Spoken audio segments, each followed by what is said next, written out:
시편이 1편부터 150편까지 있는데 제4권의 시작점이 바로 시편 90편입니다. 그런데 이 시편 90편서부터 시작되어지는 4권의 내용이 바벨론으로 인해서 위기를 경험했던 사람들의 마음을 담아놨어요. 그럼 궁금증이 좀 생기지 않습니까? 시편은 다윗이 썼는데 다윗 시대는 지금으로부터 3000년 전인데, 그런데 지금으로부터 한 2500년 전의 얘기를 지금 이렇게 담아놨네? 이상하다? 라는 생각이 드시지 않으세요?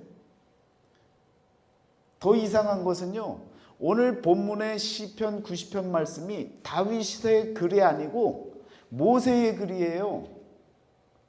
그럼 이게 더 이상한 것 아닙니까? 아니, 시편은 분명히 다윗이 적었다고 알고 있는데 모세의 기도의 내용이 들어가 있고, 그리고 그 내용을 다 추스리고 정리한 사람들은 바벨론 포로 시기를 경험했던 사람들이고, 그럼 이게 도대체 주인이 누구냐는 것입니다. 누가 시편 90편을 읽어야 되고 만들었어야 되고 또 이 뜻의 의미를 깨달아야 되느냐라는 궁금증부터 저와 여러분들이 갖고 시작을 하는 겁니다. 여러분, 바벨론으로 끌려가서 거처를 잃어버렸던 유대 민족들, 이스라엘 백성들이 얼마나 어렵고 힘든 삶을 살았겠습니까? 내 거처를, 내 삶의 터전을 다 빼앗기고 전혀 알 수 없는 나라, 전혀 모르는 곳, 생소한 곳, 낯선 곳으로 가서 새롭게 무언가를 시작해야 되는데 내 뜻과 내 의지와 상관없이 무언가를 해야 되고, 또 지배를 당하면서 그곳에서 남들이 시키면 지배자가 시키는 대로 행해야 되는 식민지 생활을 해야 되는 그 사람들의, 그 민족의 마음을 우리가 어떻게 알 수 있겠습니까? 여러분, 거처가 없었던 기억이 있으세요? 삶의 보금자리를 빼앗겼던 그런 기억들이 있으십니까? 어르신들은 그런 기억들이 있으실 수도 있을 것 같아요. 제가 중학교 때 우리 지은 아이만 할 때였는데요, 지금도 생생하게 기억이 납니다. 이사를 가야 돼요. 이사를 가야 되는데 날짜가 다 끝났으니까 이사를 가야 되는데, 그때는 뭐 인터넷이 있습니까? 무슨 뭐 정보력이 있습니까? 아무것도 없는 거예요. 그러니까 발품을 팔아야 되는데 저희 형님 두 분이 여기저기를 다니면서 발품을 팔아서 집을 찾았어요. 월세집을 찾았습니다. 그래서 월세집을 찾아서 짐을 옮기기를 시작했습니다. 짐을 다 옮겨놓고 들여놨는데 그 주인이 딸이 있었어요. 중학생, 고등학생 정도 되는 딸이 있었는데 저랑 나이가 비슷해 보이는 학생인 거예요. 그런데 그날 오후가 되어지니까 갑자기 나가라는 거예요. 이유는 남자 셋이 있어서 안 된다는 거예요. 그래서 뭐 옛날에는 무슨 법을 합니까? 무슨 알고 있는 게 아무것도 없으니까 남자 셋이서 쫓겨난 거예요. 그 쫓겨나서 짐을 밖에다가 내놨습니다. 그 집주인 바깥에다 내놨어요. 지나가는 사람이 오고 가면서 이게 뭔 일인가 하고 쳐다보는데 저는 그 짐을 지키고 있어야 되는 거예요. 하늘을 바라보니까요, 정말 날씨가 너무 좋은 거예요. 날씨가 너무 화창하고 좋은데 나를 바라보니까 너무너무 슬퍼지는 거예요. 갑작스럽게 거처를 잃어버린 거예요. 짐이라고 해봐야 책상하고 이불짐하고 살림 숟가락 젓가락하고 뭐 여러 가지 솥단지 이렇게 몇 가지 하고 같이 챙겨놔서 짐도 많이 없는데, 그런데 그것을 둘 자리가 없는 그 마음을 갖고 그 자리를 지키려니까요, 너무너무 마음이 상하는 거예요. 그래서 열심히 형님들이 여기저기 찾아봤습니다. 그리고는 이제 집을 찾았다고 짐을 옮기자고 골목 하나를 지나서 그 옆 동네에 있는 집을 찾은 거예요. 노부부가 살고 계시는데 지금 생각하니까 그래요. 할아버지가 중풍병으로 누워 계세요. 그러니까 병수발을 들면서 할머니 혼자서 지내는 게 너무 어려운데 사람들이 다녀가질 않는 거예요. 그러니까 방이 하나 남아있는데 그 방에 사람이라도 와 있으면 사는 기분이라도 나는 거죠. 병수발을 드는 그 가정에 아무도 안 찾아오는 거예요. 자식들도 안 찾아오는 거예요. 그래서 저희가 들어가게 됐습니다. 저희가 들어가게 됐는데 그렇게 날씨가 좋았던 하늘이 갑자기 오늘처럼요 막 비가 쏟아지는 거예요. 그 짐이 있는데 이 짐을 옮겨야 되는데 다 젖어버리는 거예요. 그래서 여러분 리어카 아시죠? 그 리어카를 빌려다가 거기다가 집어넣고 몇 번을 날랐어요. 쿵쾅쿵쾅 거리면서 가갖고 집 방에다 다 집어넣었는데 다 젖었습니다. 그런 기억이 나네요. 저는 그나마 그래도 짐을 옮겨서 거처에다가 둘 곳에다가 짐을 올려놓고 젖었지만 그래도 옮겨놓고 짐이라도 싸놨는데 바벨론 시대에 온 가족이 다른 민족에 의해서 끌려가는 거예요. 갖고 있는 짐을 갖고 가는 형편이 아니라 그냥 몸뚱이만 갖고 가는 거예요. 최소한으로 한 나라에서 다른 나라로 질질 끌려서 가는 거예요. 끌려가서 정착하면서 무엇이 있었겠습니까?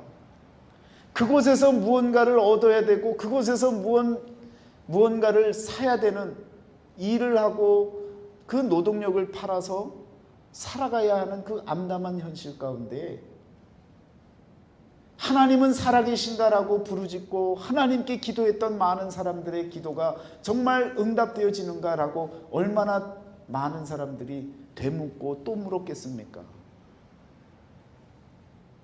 이스라엘 민족 전체가요 하나님을 등지고 하나님의 말씀대로 살지 않았기 때문에 하나님께서 계획하시고 민족을 다른 민족에게 맡기셨다가 70년 만에 돌아오게 하십니다. 그곳에 머물면서 어떤 마음이 들었겠습니까? 하나님을 믿는 사람들의 마음에 어떤 마음이 들었겠습니까?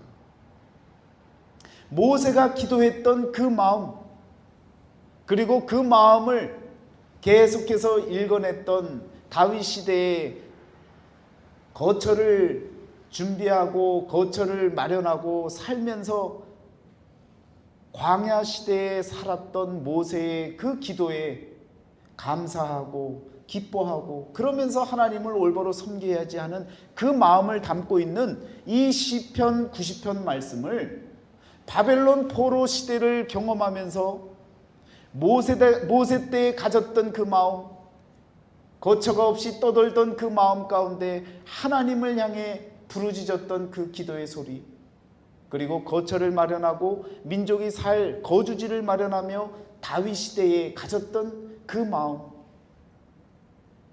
이제 우리도 다시금 돌아간다면, 이제 우리도 다시금 거처가 생긴다면 우리 하나님을 등지지 아니하고 하나님 말씀대로 살아가야겠다라고 하는 그 간절한 소망이 바로 이 시편 90편 말씀을 읽게 했고, 바벨론 포로로 인해서 위기 가운데 거했던 민족이 함께 이 말씀을 읽어나가며 기도했다라는 것입니다.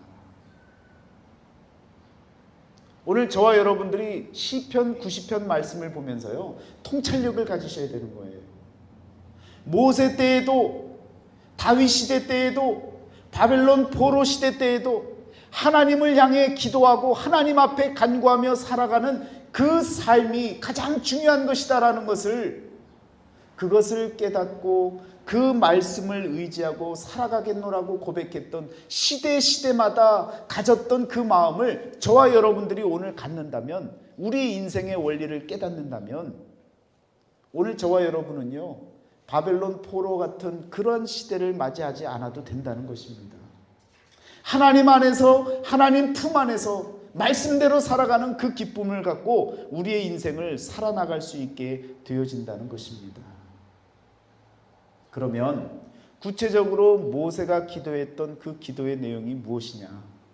기도하며 깨달았던 그 성찰했던 그 마음, 깨달은 마음이, 모세의 마음이 어떤 것이냐? 그것을 바라보면서 우리 인생의 거울로 삼고 우리의 인생의 나침반으로 삼고 그 길로 나아간다면 여러분과 저는 모세의 기도처럼, 다윗의 마음처럼, 그리고 포로 생활을 했던 바벨론 시대의 사람들의 마음처럼 하나님을 따라 나아가는 인생, 그 인생을 통해서 경험하는 기쁨과 감사를 누리며 살아나갈 줄 믿습니다.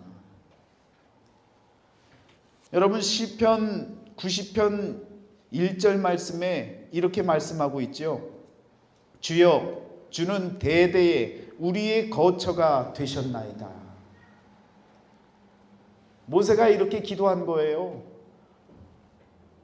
광야 생활을 하면서 거처가 없잖아요. 머물 곳이 없지 않습니까?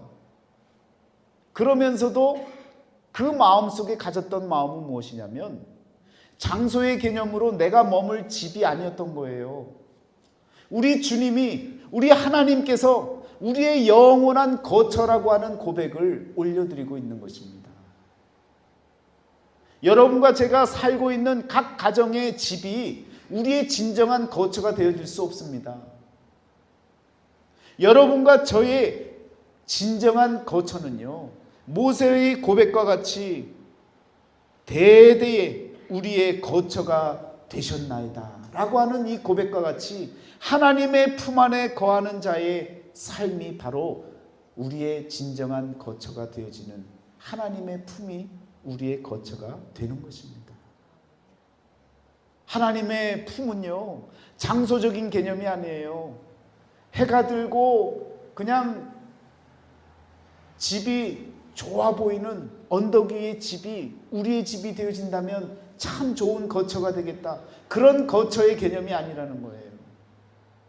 하나님께서 역사하시고 하나님께서 간섭하시고 하나님께서 함께 해주시는 그 삶이 느껴지고 체험이 되어질 때 우리 하나님이 나의 거처가 되어진다라는 그 표현을 올려드릴 수 있게 되어지는 것입니다. 모세에게, 그리고 모세를 쫓아 나아갔던 이스라엘 백성들에게 거처는 무엇이었습니까? 그 황량한 광야에서 하나님께서 보여주시는 불기둥과 구름기둥, 낮과 밤마다 하나님께서 보호해 주시는 그 기둥들이 바로 하나님의 은혜였고 하나님의 역사였고 하나님의 간섭이었고 하나님의 사랑이라고 하는 그 품을 경험했던 모세가 주는 우리의 대대의 거처가 되어지십니다 라고 하는 이 고백을 올려드릴 수 있었던 것입니다. 여러분과 저에게도요, 우리의 삶을 통해서 내 거처가 저 퓨알랍입니다 라고 하는 그런 고백이 아니라 내 거처가 되시는 하나님, 나를 품어주시는 하나님, 내 인생을 보호해 주시는 하나님, 그 하나님께 진정한 거처 안에 거하는, 하나님 품 안에 거하는 저와 여러분들의 고백이 되어지시기를 주의 이름으로 축원합니다. 거처가 되어주셨던 그 하나님을 신명기 32장 10절에서 이와 같이 고백합니다. 여호와께서 그를 황무지에서 짐승이 부르짖는 광야에서 만나시고 호위하시며 보호하시며 자기의 눈동자같이 지키셨도다. 마치 독수리가 자기의 보금자리를 어지럽게 하며 자기의 새끼 위에 너풀거리며 그의 날개를 펴서 새끼를 받으며 그의 날개 위에 그것을 엎는 것 같이 여호와께서 홀로 그를 인도하셨고 그와 함께 한 다른 신이 없었도다. 하나님의 품으로 인하여서 보호받았고 하나님의 역사하심을 통해 살아남았던 모세와 이스라엘 민족들이 바로 이와 같이 고백했던 우리의 거처가 되시는 하나님. 모세 시대 때부터요, 벌써 공간 개념을 넘어서서 나를 보호하시고 나를 지켜주시는 보이지 아니하는 거처에 소망을 두고 꿈을 두고 그리고 고백했던 그 고백이 저와 여러분들의 고백이 되어지셔야 될 줄 믿습니다. 사람들은 참 아이러니합니다. 그 마음 중심이요, 생각해보면 이상해요. 아니, 이상한 게 아니라 요상합니다. 호텔을 가요. 호텔을 가선 좋은 호텔을 가면 뭐라고 합니까? 이야, 여긴 정말 집 같다. 집 같은 호텔이다 라고 얘기를 표현을 해요. 편안하다는 거죠. 그럼 어디가 가장 좋은 곳이에요? 예, 여행 다 하고 돌아오면, 집에 돌아오면 아휴, 이렇게 호텔보다 못한 것 같아도 내 집이 최고 편하다, 그렇게 이야기들을 하잖아요. 그러면서 눈만 뜨면 어디 호텔, 좋은 호텔 없나, 좋은 집 같은 호텔이 없나 그래요. 본인은 집에서 살고 있으면서 여행 갔다 돌아오면 내 집이 최고라고 얘기하면서 또 다른 호텔을 꿈꾸고 좋은 호텔이 어디 있나 또 그냥 찾아다니는 거예요. 호텔만 그래요? 여러분, 식당을 찾아가서 식당 맛있게 잘 먹고 뭐라고 얘기합니까? 이야, 여기는 정말 집밥을 해주는 식당 같다라고 그래요. 매일 집밥을 먹으면서 집밥의 소중함은 몰라요. 감사함을 몰라요. 식당에 가서 비싼 돈 내고 잘 먹고 나서 야, 이거 집밥처럼 정말 맛있네. 그렇게 집밥에서 열심히 드셔놓고는 집밥에 아쉬워서 식당을 찾아다니잖아요. 사람 마음이 이같이 요상합니다. 하나님이 그렇게 지켜주시고 하나님이 함께 해주시는 거는 그냥 다 까먹고 사는 거예요. 그리고는 누군가 나를 도와주고 누군가 함께 해주고 누군가 나를 신경 써주면 참 그게 고맙게 여겨지는 거예요.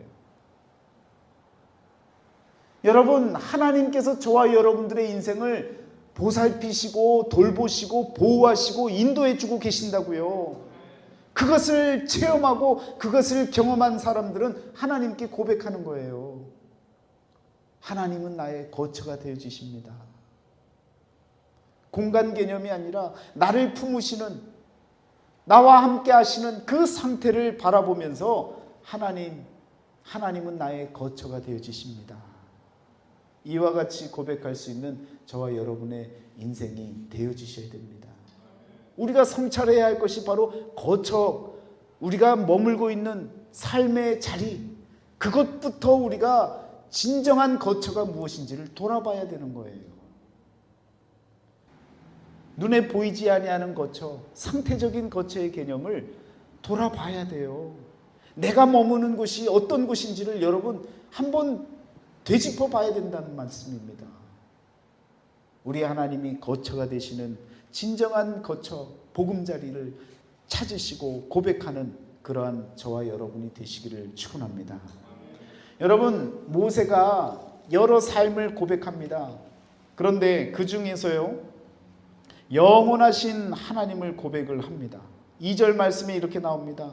산이 생기기 전, 땅과 세계도 주께서 조성하시기 전, 곧 영원부터 영원까지 주는 하나님이시니이다.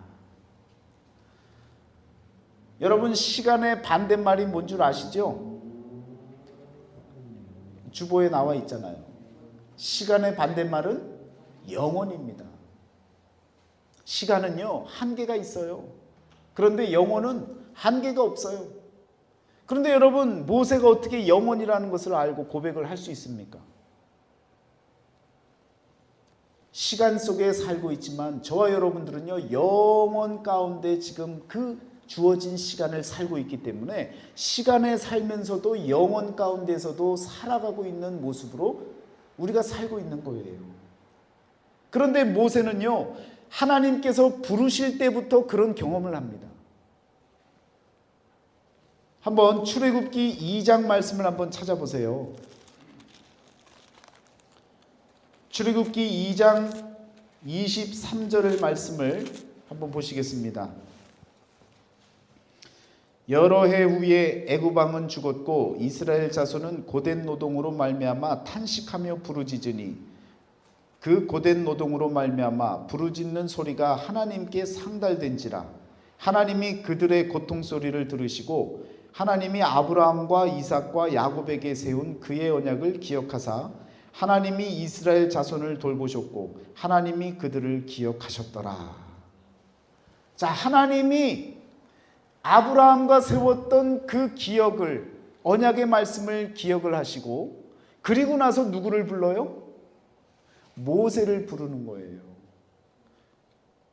모세를 불렀던 그 시기가 언제냐면 이스라엘 백성들이 고된 노동으로 너무너무 애굽 땅에서 어렵고 힘든 삶을 살아가던 400년이 다 되어져 가는 그 시기에 320년 정도가 지났을 때에 하나님께서 모세를 이 세상에 보내신 거예요.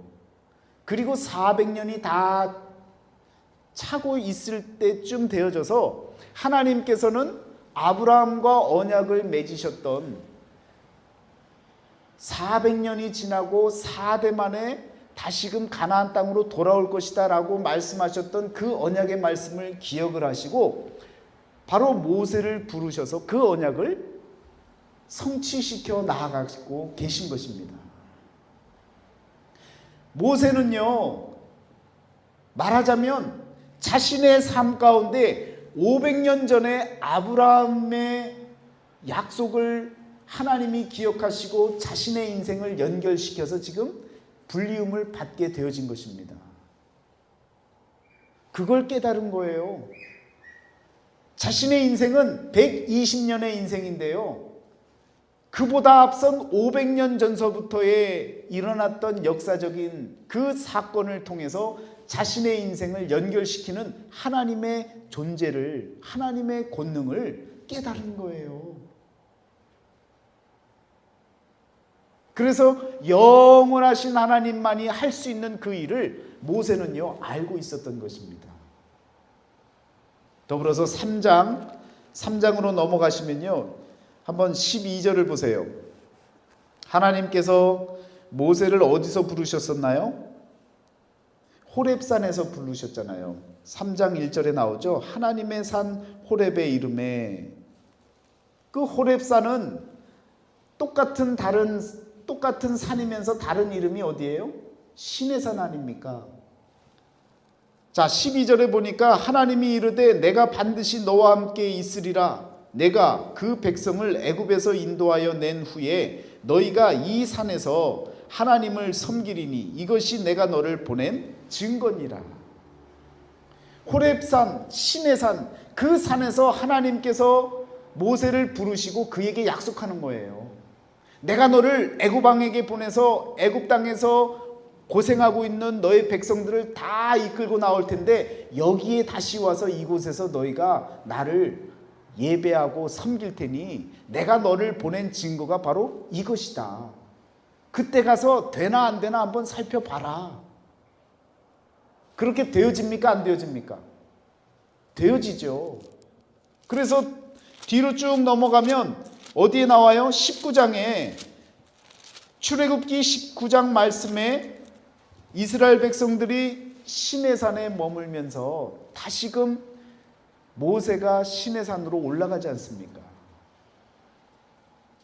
시내산에서 이스라엘 백성들이 하나님을 예배하지 않습니까? 그때의 그 모세의 감동이 어떻겠습니까? 내가 너를 보낸 증거가 여기에 있다라고 했는데 바로 그 증거가 보여진 거예요. 그것이 확인되어진 거예요. 얼마나 놀랄 일입니까? 모세는요, 자신이 살아가면서 하나님이 내 미래를 만들어 가시는 것도 경험한 사람이에요.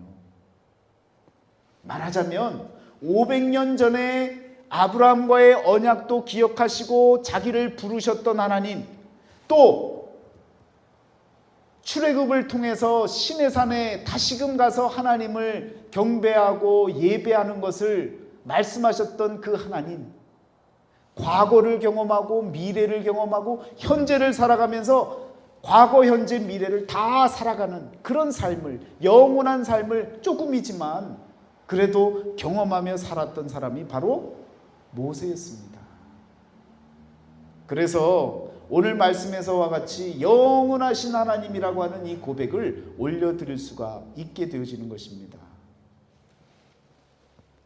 자, 기왕 함께 보셨던 출애굽기 말씀에서 12장, 출애굽기 12장을 한번 가보세요. 그러면 12장의 14절입니다. 너희는 이 날을 기념하여 여호와의 절기를 삼아 영원한 규례로 대대로 지킬지니라. 자, 이때는 언제의 얘기입니까? 애굽을 떠나기 전에 하나님께서 모세를 통해서 유월절을 지켜라 라고 약속하시잖아요. 그리고 너희가 대대로 지켜야 할 여호와의 절기니라 라고 말씀하시잖아요. 여러분, 지금 모세의 입장에서는요, 황당한 일인 거예요. 어떤 것이 황당합니까? 출애굽하지도 않았어요. 그런데 하나님께서는 너희가 이 절기를 지킬 것이다 라고 하면서 절기를 먼저, 기념식을 먼저 갖게 하고, 그리고 나서 사건을 일으키셨다고요. 얼마나 기가 막힐 일입니까? 우리 한국으로 이야기하면요, 8.15 광복이 있을 테니까 8.15 광복절을 지킬지니라, 만약에 이렇게 얘기했으면 아유 하나님 참, 광복 지금 눈에 보이지도 않는데 무슨 광복절을 지킵니까? 아마 이렇게 이야기할 수 있을 거예요. 그런데 광복절을 지키고 광복을 그 다음 해에 했다고 생각을 해보세요. 그럼 기가 막힐 일 아닙니까? 유월절을 지키라라고 말씀을 하시고 기념식을 미리 갖고요, 그리고 나서 10번째 재앙을 내리시고 여러분 출애굽을 해서 유월절을 지키게 되어집니다. 그 모세는요, 기가 막힐 인생 경험을 많이 한 사람이에요. 영원하신 하나님이 어떤 하나님이신지를 많은 시간을 통해서, 많은 사건을 통해서 깨달았던 사람입니다. 기가 막히죠. 그런데 더 기가 막힌 건 뭐예요? 여러분, 신명기 34장으로 가면 느보산에 올라서 이스라엘 백성들에게 말씀을 증거하는 그런 장면이 나오지 않습니까? 신명기서 전체의 말씀이 가나안 땅에 들어가서 어떻게 살아야 될지에 대한 말씀을 알려주는 부분이잖아요. 그런데 34장에 가면 하나님께서 모세를 부르시고 뭐라고 얘기를 하십니까? 34장 4절 마지막에 이렇게 나오죠. 내가 내 눈으로 보게 하였거니와 너는 그리로 건너가지 못하리라. 여러분 같으면 아마 저 같으면, 여러분 같으면이 아니라 저 같으면 그랬을 거예요. 하나님 장난하십니까? 아니 여기까지 다 데리고 와서 이제 바로 코앞이 가나안 땅인데 왜 저를 여기서 멈추게 하고 여기서 죽게 만듭니까? 거기까지는 들어가게 해주셔야지요. 이런 마음이 생겼을 수도 있을 거예요. 그런데 모세는요, 그렇지 않았습니다. 하나님께서는 다음 후계자 여호수아를 부르게 하시고 그에게 안수하게 하고요, 모든 것을 다 계승하도록 만드는데 모세는요, 불평하지 않고 그대로 안수를 하고 여호수아에게 두려워 말라, 겁내지 말라, 하나님께서 너와 함께 하심이라 하면서 모든 것을 다 계승해 줬단 말이에요. 왜 그럴 수가 있느냐? 자신의 인생을 성찰하고 보니까 하나님께서 과거서부터 역사를 운행해 나아가시면서 나를 사용하셨거든요. 그러니까 나의 때뿐만 아니라 여호수아를 통해서 그 이후에 또 다른 하나님의 사람들을 통해서 하나님께서 만들어 가시는 그 역사를 내다보니까요, 하나님이 하실 일인데 내가 감히 무슨 말을 할 수 있겠어요. 영원하신 하나님, 그 하나님의 존재를 고백했던 이 모세가 하나님 앞에 순종할 수밖에 없는 그런 고백의 순종을, 하나님이 하시는 대로 따라가는 그 순종, 그 삶을 보일 수밖에 없었다라는 것입니다. 여러분, 이 정도가 돼야 오늘 시편 90편 1절 2절에서 고백하고 있는 이 모세의 자신의 인생을 되돌아보고 성찰하고 그 가운데 하나님의 존재와 나의 존재를 깨닫고 고백할 수 있는 그러한 고백이 저와 여러분들에게도 일어날 수 있습니다. 더불어 나아가서 3절 이하부터는요, 여러분 모세가 정말 인생을 돌아보면서 모든 사람들의 마음을 다 살피고 성찰한 그 결과의 내용들을 간단히 설명하고 있지 않습니까? 무엇과 같다고 이야기를 해요? 우리의 인생은 마치 무엇과 같다고 한 글자로 딱 표현합니까? 풀과 같다고 얘기를 하는 거예요. 풀은요, 잠시 자라나다가 또 시즌이 되어지면 사람이 꺾든 짐승이 꺾든 무엇에 의해 죽든 죽습니다. 풀의 인생이 그렇게 길지 않아요. 또 다른 풀이 또 다시 자라날 수 있을 뿐, 여러분 풀은요 잠시 났다가 잠시 사라지는, 우리 인생이 마치 그런 인생이라는 거예요. 그런데 오늘 말씀에 어떤 표현들도 나옵니까? 여러분과 제가 잘 아는 표현이죠. 우리의 연수가 70이요 강건하면 80이라도 그 연수의 자랑은 수고와 슬픔뿐이요 신속기간이 우리가 날아가나이다. 한평생 열심히 살아봐야 70이고 80이고, 그러면서도 은혜 가운데 여러분 모세는 120까지 살았습니다. 여러분 모두 이제 130세대가 되어졌는데 120 넘게 다들 잘 사세요. 모세만큼은 사셔야 됩니다. 그러면서 인생을 성찰하고 돌아보면서 하나님을 고백할 수 있으면 되는 것 아닙니까? 120이라고 하는 인생의 연수도 따져보니까 모세 입장에서 보니까요 풀과 같은 거예요. 영원이라고 하는 하나님의 존재 앞에 120년은요 그냥 풀과 같은 짧은 인생, 너무너무 짧은 인생, 그런 인생 아닙니까? 한 이틀 전에 저희 딸이 제 책상 앞에 앉아갖고 이렇게 질문을 해요. 아빠, 왜? 아빠 요즘 나 시간이 무척 빨리 가는 것 같아. 아빠 그렇지 않아? 지우야, 너 나이 몇 살이지? 12. 그래, 12살이야. 12살 나이에는 사람들이 그렇게 얘기를 한다. 12살 나이에는 너의 인생의 속도는 12마일로 달리는 자동차야.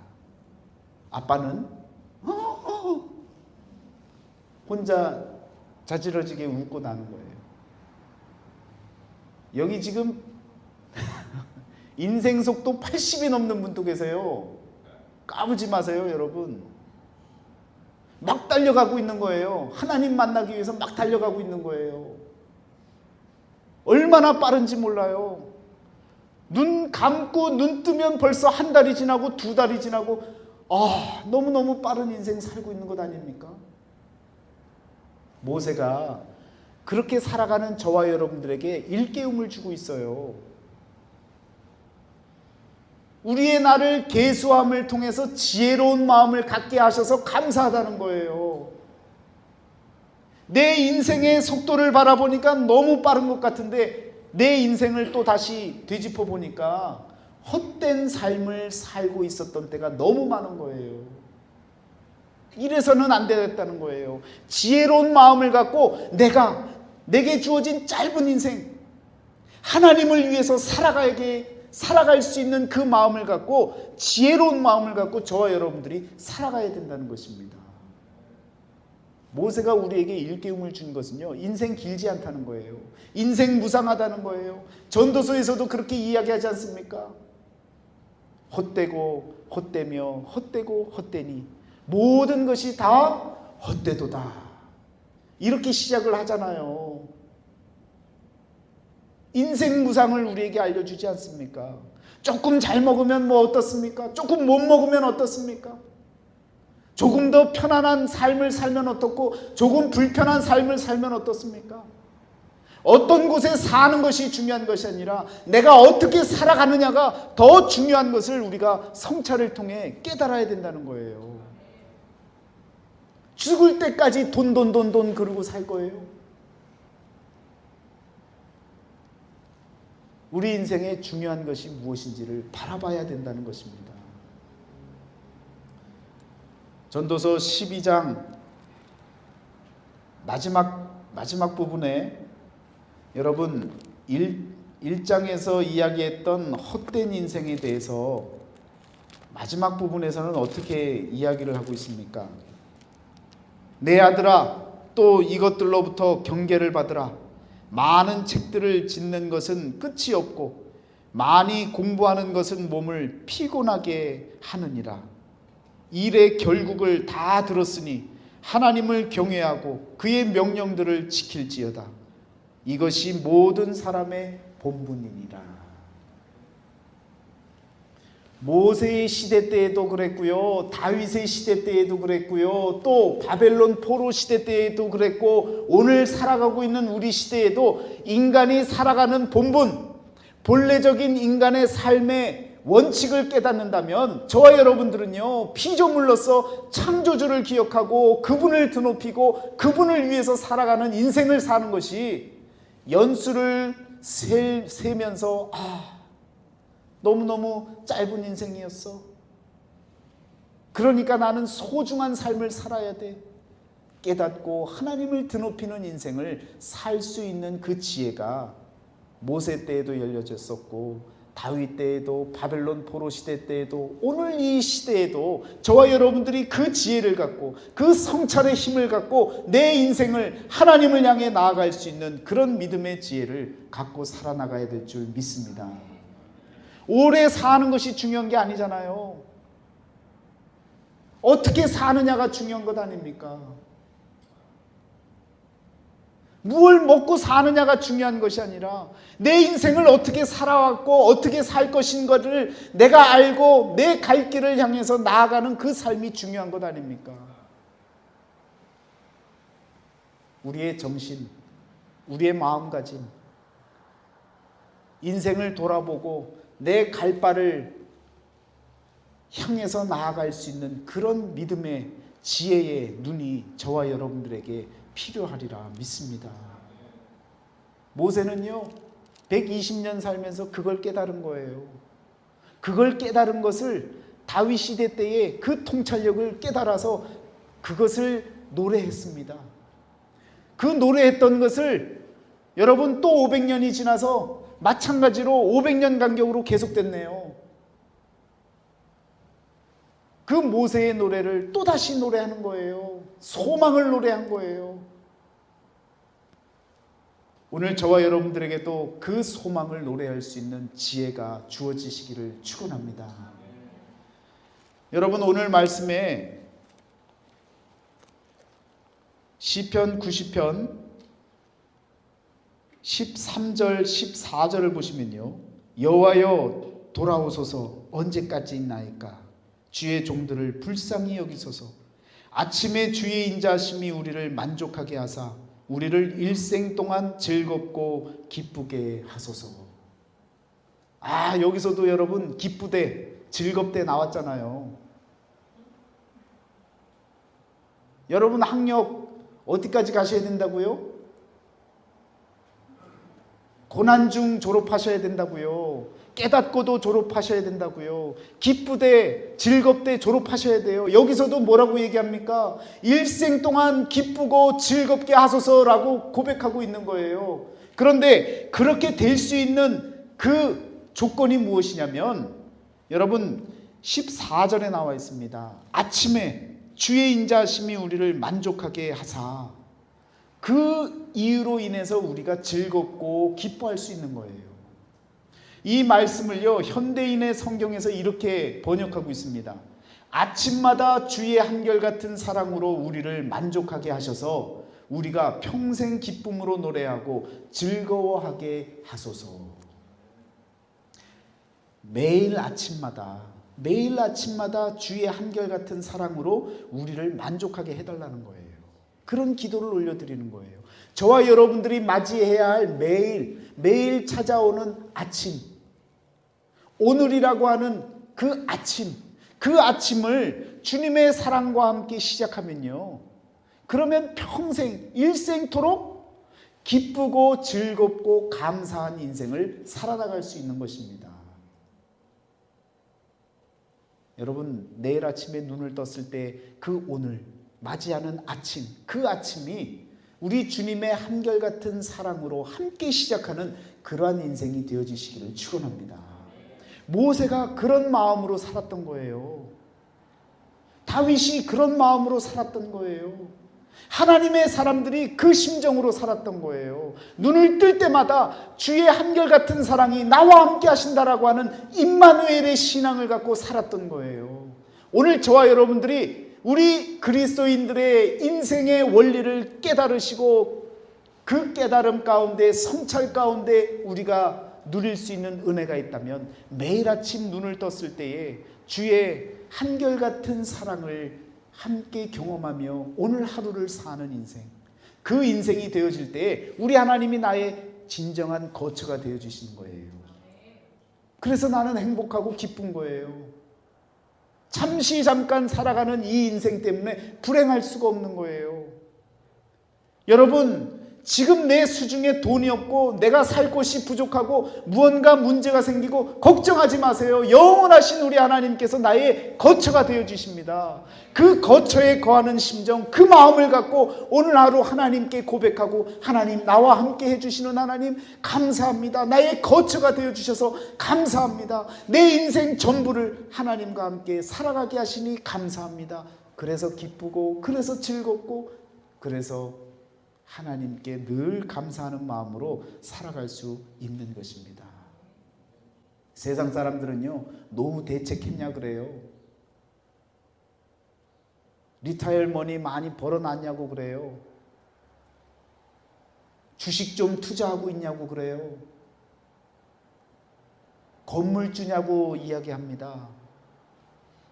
뭔가 있어야 안정적인 것 같고, 뭔가 보장이 있어 보이는 듯한 재물이 있어야 어깨에 힘이 들어갈 것 같은데 우리는 그렇지 않아요. 그게 주어지면 감사한 일이지만 여러분, 그게 없어서 우리가 힘들어하고 고민해야 될 이유가 없는 거예요. 우리의 영원한 거처가 되어주시는 하나님을 믿는 그 믿음이 우리에게 희망이고 소망이고 감사가 되어지는 줄 믿습니다. 그 심정을 갖고 오늘 하루를 믿음으로, 기쁨으로 살아간다면 여러분, 그것이 일생토록 기쁘고 감사한 인생이 되어질 수 있는 원리입니다. 기도하겠습니다.